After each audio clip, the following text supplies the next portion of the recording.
In this guide, I'm going to show you how to use PayPal. This is Miguel from JustBoz, and before we get into this guide, make sure to like the video and subscribe to the channel with all notifications on for more content like this. It really does help out the channel and we'd greatly appreciate it. If you have any questions, just ask them down in the comment section below. I'm going to be doing my best to reply to every single comment down there. First, go ahead and create a PayPal account and sign in. Then tap the Accounts button in the bottom left area right next to Home. Select the option that says Add Banks and Cards, and select any of these options to add either a bank, debit, or credit card. To send money, tap the Send/Request button. It's going to be this blue button in the middle, and search for the person using their name, username, email, or phone number. Then enter the amount, choose your payment method, select either friends and family or goods and services when available.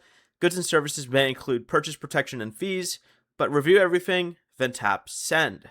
To request money, go to Send and Request again, choose Request, select the person, and enter the amount. To add or withdraw money, go ahead and tap Home, tap your PayPal balance, then choose Add Money to Deposit Funds or Transfer, and then transfer to bank to withdraw money. Before you leave, remember to like the video and subscribe to the channel with all notifications on for more content like this. It really does help out the channel and we'd greatly appreciate it. And if you did have any questions, just ask them down in the comment section below. I'm going to be doing my best to reply to every single comment down there. Peace.